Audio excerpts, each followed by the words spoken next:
பாண்டி இடைத்தேர்தலில் ஆளும் திராவிட முன்னேற்ற கழகத்தினுடைய சேர்ந்தவருடைய அராஜகம் தலைவிரித்து ஆடுகிறது.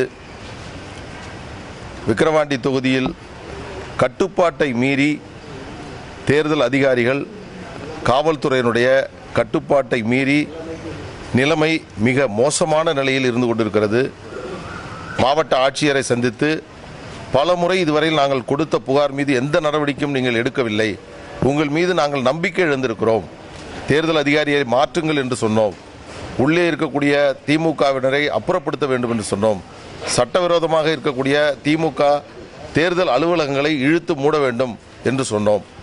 எந்த நடவடிக்கையின் மீதும் இவர்கள் நடவடிக்கை மேற்கொள்ளாத காரணத்தினால் இப்பொழுது நிலைமை கட்டுப்பாட்டை மீறி இங்கே இருக்கக்கூடிய திமுகவை சார்ந்தவர்கள் பாட்டாளி மக்கள் கட்சியினுடைய தலைவர் அன்புமணி ராமதாஸ் அவர்கள் பிரச்சாரத்திற்கு வந்தபோது அந்த பிரச்சாரத்தில் கலந்து கொள்ளக்கூடாது என்று வாக்காளர்களை அடைத்து வைத்திருக்கிறார்கள்.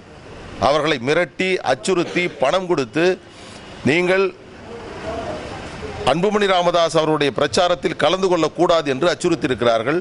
இது தொடர்பாக நாங்கள் நேற்று 2 காவல் நிலையங்கள் புகார் கொடுத்து அதில் எந்த நடவடிக்கையும் மேற்கொள்ளப்படவில்லை. இன்று இந்த தொகுதி முழுவதும் வேட்டி சேலையை திமுகவினர் கொடுத்து வருகிறார்கள். பல இடங்களில் எங்கள் கட்சியை சார்ந்தவர்கள் அதை கைப்பற்றி தேர்தல் அதிகாரியிடம் கொடுத்த பிறகும் அவர்கள் எந்த நடவடிக்கையும் எடுக்கவில்லை. இங்கே தேர்தல் அதிகாரியினுடைய கட்டுப்பாட்டில் இந்த விக்கிரவாண்டி தொகுதி என்பதே இல்லை. முழுக்க முழுக்க திமுகவினுடைய அராஜகம், அவருடைய அட்டூழியம், எல்லோரையும் அவர்கள் மிரட்டுவது, அச்சுறுத்துவது, பாட்டாளி மக்கள் கட்சியினரை அவர்கள் மிரட்டி பார்க்கலாம் என்று நினைத்துக் கொண்டிருக்கிறார்கள். உங்கள் மூலமாக ஒரு செய்தியை நாங்கள் இந்த நேரத்தில் சொல்ல ஆசைப்படுகிறோம்.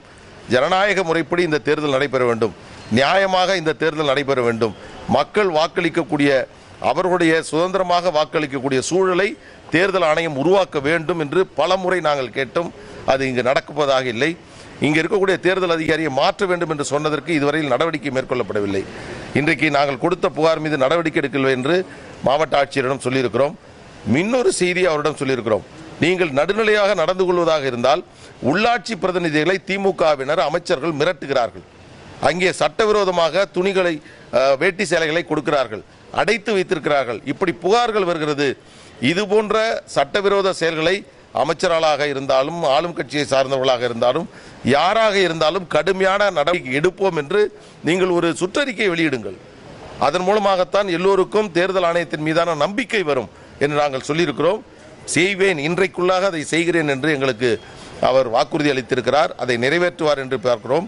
தேர்தல் சுமூகமாக இன்னும் ஒரு வார காலத்திற்கு நடக்கக்கூடிய நிலைமை அங்கே இல்லை என்பதை தான் உங்கள் மூலமாக நாங்கள் தெரிவித்துக் கொள்கிறோம். தொடர்ந்து திமுக இது போன்ற வேலைகளை செய்தால் நிச்சயமாக கடுமையான நடவடிக்கையை நாங்கள் மேற்கொள்வோம். இன்னைக்கு ஒரே ஒரு தகவல், திமுக நாடாளுமன்ற உறுப்பினர் ஜெகத் ரட்சகன் ஒருவர் மருத்துவமனையில் அனுமதிக்கப்பட்டதற்காக போய் பார்த்துட்டு அழுது நீலிக்கடி விழித்தார். அண்ணன் ஜெகத் ரட்சகனுக்கு நான் சொல்கிறேன், 25 கேஸுக்கு சொந்தக்காரன், கஞ்சா விற்கிறவன், சாராயம் விற்கிறவன். நீங்கள் சாராயம் காய்ச்சறதுனால சாராயம் விற்கிறவனை பார்த்த உடனே உங்களுக்கு அழுக வருது.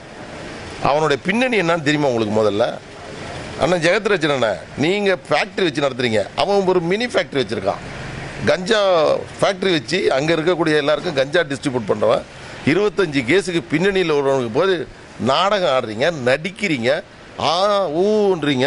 எங்களுக்கு நடிக்கிறது தெரியுன்னா இந்த நடிப்புலாம் இங்கே வேண்டாம். உங்கள் நடிப்பை பார்த்து இனிமேல் மக்கள் ஏறமாறுவதற்கு தயாராக இல்லை. நீங்கள் இந்த மாதிரி இங்கே நடிக்கிறது, காவல்துறை அங்கே தூண்டி விடுறது, அங்கே உங்கள் கட்சிக்காரனை கொடுத்து வெட்டி சேலை கொடுக்கறது, நீங்கள் என்னென்ன வேலைகள் எல்லாம் செய்கிறீங்கன்னு எங்களுக்கு தெரியும். நாங்கள் பார்த்துக்கிட்டு தான் இருக்கோம். இது விக்கிரவாண்டி தொகுதியில் நடக்காது, நடக்க விடமாட்டோம். அதற்கு எந்த அளவுக்கும் நாங்கள் செல்வோம். இது அண்ணன் ஜெகத் ரட்சகன் சொல்கிறேன், இங்கே லோக்கலில் இருக்கக்கூடிய அண்ணன் பொன்முடிக்கும் சொல்கிறேன், எச்சரிக்கையாக நான் சொல்கிறேன், நிறுத்திடுங்க. நியாயமாக தேர்தலை சந்திங்க. நீங்கள் தான் நல்லாட்சி செய்கிறீங்கள, நீங்கள் தான் எல்லாருக்கும் நல்லது செய்கிறீங்கள, செஞ்சு மக்கள்கிட்ட வாக்குகள். அப்புறம் இதுக்கு அலையிறீங்க? எதுக்கு 10 அமைச்சர் தேவையில்லையே? விக்கிரவாண்டி தொகுதி தான் பொன் விளையும் பூமியாக மாற்றிருக்கீங்க. விழுப்புரம் மாவட்டத்தையே செழித்து ஒங்குது, எல்லாம் மக்களுக்கு தேனாரும் பாலாரும் ஓடுது. அப்புறம் எதுக்கு போய் இங்கே நீங்கள் வீதி வீதியாக தெருவா அலையிறீங்க? தேவையில்லையே. நீங்கள் எல்லாம் நிறுத்துறீங்க அமைச்சரை. எதுக்கு போய் இதெல்லாம் பண்ணுறீங்க? ஊரில் இருக்கக்கூடிய எல்லாரையும் அழைச்சிட்டு இங்கே நிறுத்தி வச்சு கொடுமைப்படுத்துறீங்க இந்த தொகுதி மக்களை. அதனால் இதோட அவங்களுக்கு நான் அன்பாக இந்த நேரத்தில் எச்சரிக்கிறேன். நீங்கள் செய்கிற அத்தனையும் நாங்கள் பார்த்துக்கிட்டு தான் இருக்கோம். எத்தனாம் தேதி நீங்கள் பணம் கொடுக்க போகிறீங்க, எத்தனை ரூபா பணம் கொடுக்க போகிறீங்க, எத்தனை இடத்துல வந்து ராமராஜ் காட்டனில் வந்து எத்தனை ஆர்டர் கொடுத்தீங்க, அது எங்கெங்கிறது வந்துக்கிட்டு இருக்கு, அத்தனையும் எங்களுக்கு தெரியும்.